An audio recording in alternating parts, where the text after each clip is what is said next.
Hello there, it's me Tori with a painting process video outlining my current watercolor illustration workflow. It has more or less stayed the same over the years, but as I have grown as an artist, a few adjustments were made. Of course, I'm still a growing artist and my art practice is a work in progress, so there's bound to be more development in the future. The main art supplies used are listed in the description, and prep work was done in advance, so if you wish to see those nitty-gritty details, it's available on my Patreon in the sketchbook PDF, May 2022. And before I started painting, I did take a moment to pre-mix my main colors to accelerate the painting process.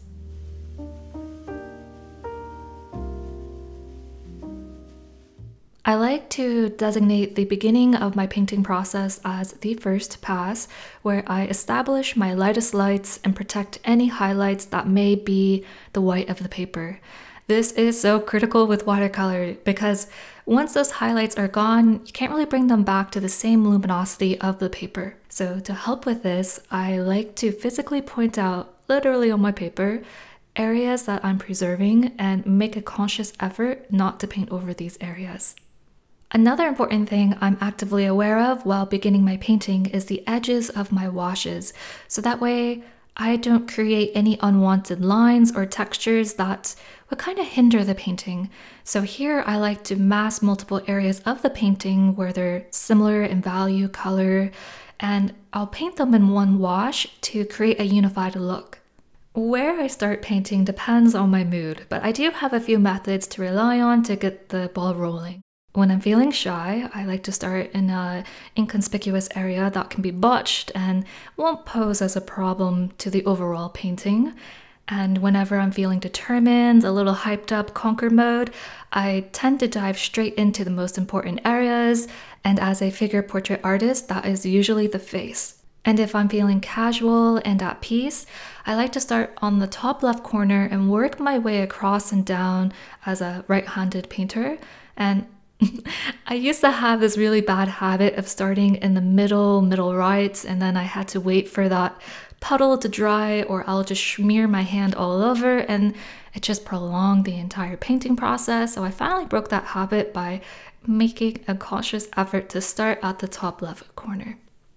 A little disclaimer, I will rearrange my painting process to accommodate whatever the painting needs. For example, if I want to produce a really soft, blooming gradient painting with very few hard edges and I want my colors to bleed, I will flood the entire page with water and then drop in color so it can bloom. I do my best to think of the overall direction of the painting before I even start applying watercolor.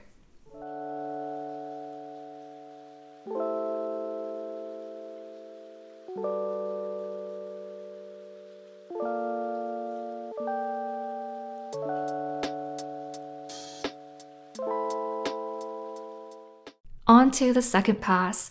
Depending on how well I executed my first pass, I may have some areas here and there to fill in. Sometimes I'm blessed with an excellent painting session where I knock out the entire piece in one go.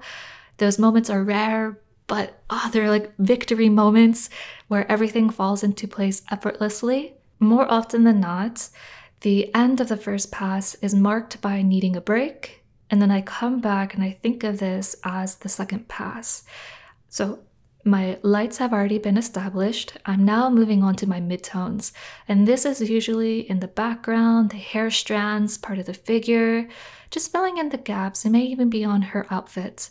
My goal is to have no more blank areas. You can kind of think of this as doing your color flats digitally.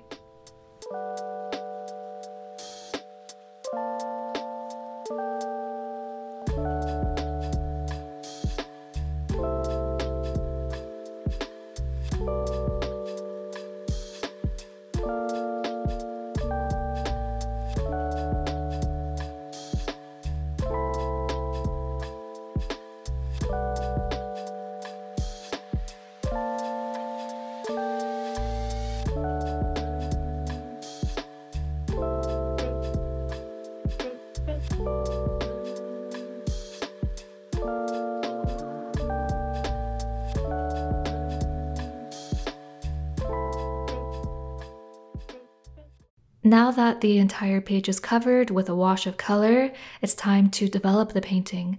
I do this by layering up washes of color to build volume, where 2D shapes pop out into three-dimensional form. The arms become cylinders, the torso barrels out, the figure takes shape. I'm essentially painting light and shadow to create depth within my artwork. On a side note, any quote-unquote errors made previously are fixed during this building of layers. I really don't get hung up or angry whenever I make a mistake because they're really not mistakes. I really do believe all marks have potential to be useful and contribute to the painting as a whole. Everything has value.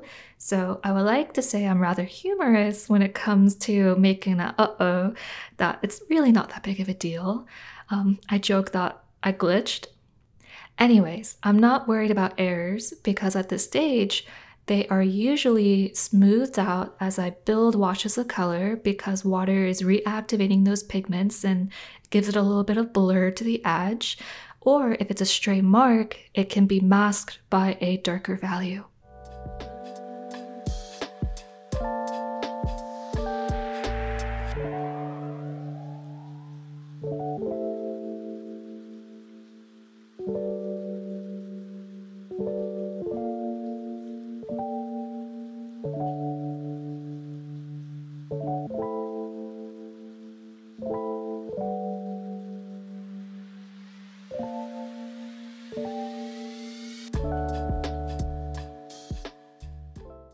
Alrighty, we have established a solid foundation that usually takes shape with a great value structure and the colors are coming together.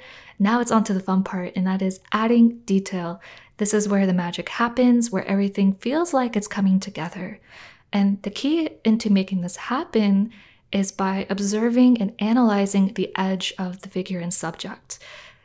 Tweak anything that needs refinement, and most of the time it's just really filling in the nooks and crannies, like eliminating the white space between objects, so having the edges of these two objects meet. I take special care of my soft and hard edges to help indicate that the plane is changing. So for example, soft edges, I will add graduated tones to soften the transition, and for hard edges, I will place some crispy darks to pump up the contrast. And placing in little hints of dark in areas where the light doesn't reach is probably one of my favorite parts.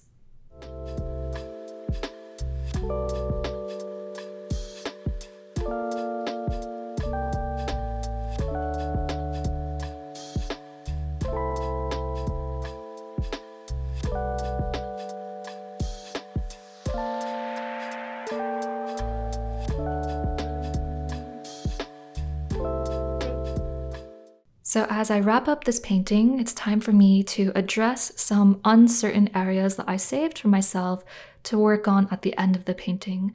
I was mainly waiting for more context from surrounding areas to decide how I wish to handle these uncertain areas. For example, what color does it need to be? How dark? Does it need to be smooth or granule? And do I even need to paint this? Which is an excellent question to ask yourself, especially to avoid over-rendering a painting. And these questions are much easier to answer once I have more information about what's going on in the painting. I would like to note that these areas are not of great importance, so they can be fluffed.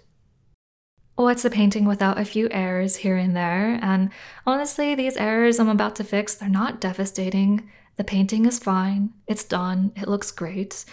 I am being a stubborn one, where I want to stick my fingers back in and adjust it to my personal preference.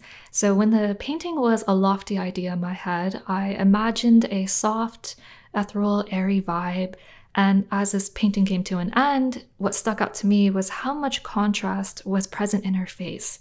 So I decided to take on a calculated risk. This is not my first time exploring this technique, and I've tried this multiple times prior. I have a pretty good idea of how to use it. And this error just called for this solution, which is to use white gouache to knock back the contrast which will enable the features to be more soft. I would definitely not recommend taking a sudden turn and trying something new on a final illustration unless the painting was meant to be a learning experience, which I say please do a study first, practice elsewhere. Plus, practice and experimentation is gold. I did cackle quite a bit how my past struggles came to fruition as a useful technique made present in my toolkit. Overall, I'm quite pleased with how this painting unfolded. I was able to tackle a personal challenge, which was an ongoing journey of learning how to paint flowers in a very particular way that complements my figures. I'm still exploring. So for this painting, I wanted to tackle a multi-head flower, which prior was such a challenge because my brains would do the splits and I just couldn't wrap my head around it. I've come a long way and I still have a ways to go, but I'm very happy of how far I've come. I'm not sure if I'm going to sell this painting yet because I'm quite attached. I really like it, but there may be a few extras in my secret shop for patrons only. I'm not sure. But yeah, thank you so much for being here today and watching my video. Please like and subscribe if you found this video helpful, and if you would like a video going more in depth on my art supplies that I'm currently using, clack down below, I would like to know. Plus, it'll be fun for me. So until next time, keep on drawing and have a nice day, okay? Bye!